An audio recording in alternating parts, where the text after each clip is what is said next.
한 주간 평안하셨습니까? 우리를 죄에서 구하시기 위해 예수님께서 친히 사람의 몸으로 오신 것을 기념하는 성탄절이 얼마 남지 않았습니다. 아기 예수님 탄생의 소식을 널리 전하여 모두가 함께 기뻐하는 이번 한 주가 되기를 바랍니다. 잠시 기도하시겠습니다. 사랑과 은혜가 풍성하신 하나님 아버지, 우리들을 사랑하여 주시어서 예수 그리스도를 이 땅에 보내주시고 예수 그리스도의 보혈로 말미암아 우리를 죄악 가운데에서 구원하여 주시며 하나님의 자녀 삼아 주시니 감사와 찬양을 드립니다. 하나님의 가족으로서 날마다 경건에 이르기를 힘쓰므로 예수님을 닮아가는 우리 모두가 되게 하여 주옵소서. 감사드리오며 예수님 이름으로 기도드립니다. 아멘. 지난 시간까지 갈라디아서를 살펴보았고요. 오늘부터는 에베소서를 살펴보고자 합니다. 에베소는 현재 터키 서쪽 해변에 위치한 도시로서 당시 로마의 지배를 받는 소아시아에서 가장 중요한 도시 중에 하나였습니다. 바울은 3차 전도 여행 중 이곳을 방문하여 2년 동안 복음을 전하였습니다. 이후 바울은 예루살렘으로 올라갔다가 유대인들의 무고로 인해 체포되었고 황제에게 재판을 받기 위해 로마로 보내졌습니다. 바울은 이처럼 로마에서 구금 생활을 하면서 에베소서를 기록하였습니다. 그래서 빌립보서, 골로새서, 빌레몬서와 함께 옥중서신이라고 불립니다. 옥중서신은 에빌골빌 이렇게 기억해 두시면 좋겠습니다. 에베소서의 주제는 첫째, 하나님께서 갖고 계신 본래의 목적, 둘째, 은혜로 갖게 된 믿는 자들의 복된 지위, 셋째, 그리스도의 신부이자 몸된 교회, 넷째, 믿는 자의 삶입니다. 자, 그럼 본격적으로 시작해 볼까요? 바울은 에베소 교인들을 향해 우리가 어떻게 하나님의 아들이 되었다고 말합니까? 에베소서 1장 4절과 5절을 함께 읽어보겠습니다. 곧 창세전에 그리스도 안에서 우리를 택하사 우리로 사랑 안에서 그 앞에 거룩하고 흠이 없게 하시려고 그 기쁘신 뜻대로 우리를 예정하사 예수 그리스도로 말미암아 자기의 아들들이 되게 하셨으니 아멘. 4절을 다시 보실까요? 우리가 하나님의 아들이 된 것은 하나님께서 우리를 택하셨기 때문이라고 말씀합니다. 그것도 창세전의 말이죠. 그러니까 택하심이란 하나님께서 아직 세상이 만들어지기도 전에 당신의 특별한 목적을 위하여 우리를 선택하셨다는 것입니다. 따라서 예수 그리스도를 영접하는 자, 곧 하나님의 구원의 선물을 받아들이는 자들은 모두 택하심을 받은 자라는 것입니다. 이는 구원이 우리의 수고나 공로로 얻어지는 것이 아님을 분명하게 보여줍니다. 그럼 택하신 목적은 무엇인가요? 6절을 함께 읽어보겠습니다. 이는 그가 사랑하시는 자 안에서 우리에게 거저주시는 바 그의 은혜의 영광을 찬송하게 하려는 것이라. 아멘. 그의 은혜의 영광을 찬송하게 하려고 택하셨다고 말씀합니다. 우리는 결코 나 자신을 위하여 창조되었거나 구원받는 존재가 아니라는 것입니다.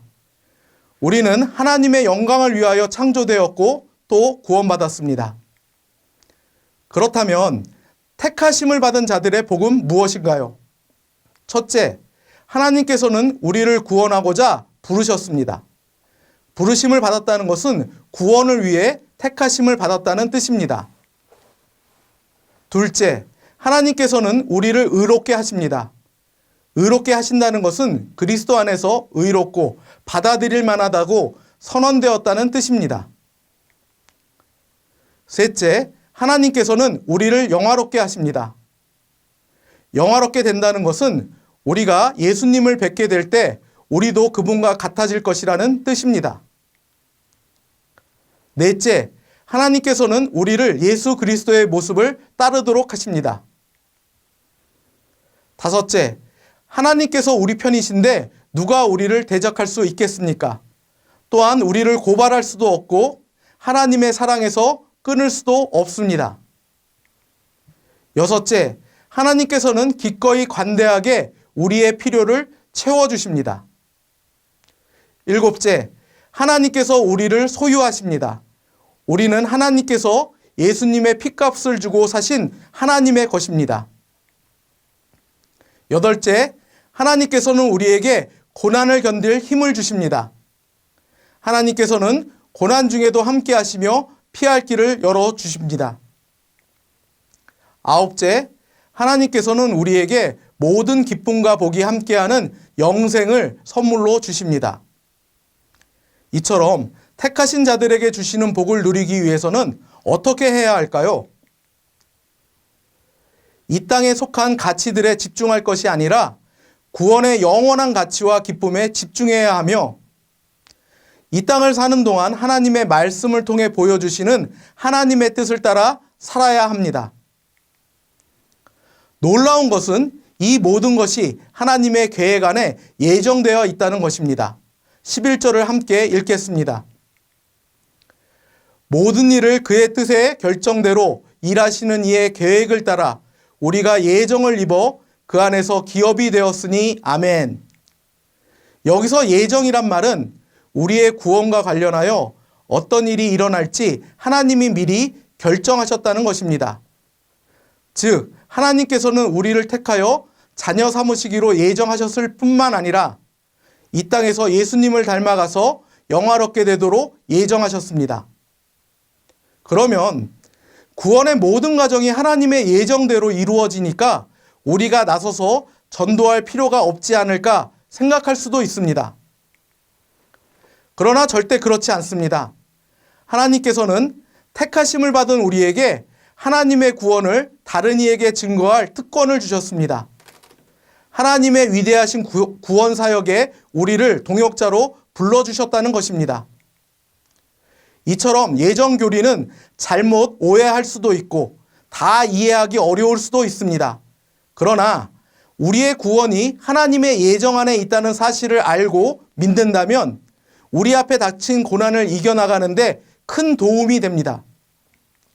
왜냐하면 하나님의 예정 안에 있는 나의 구원을 어떤 권세나 어떤 피조물이나 심지어 죽음까지도 감히 되돌릴 수 없기 때문입니다.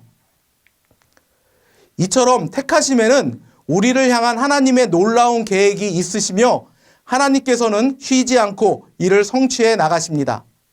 따라서 우리의 사명은 예수님을 닮아가기에 힘쓰며 주의 복음을 널리 전하는 것입니다.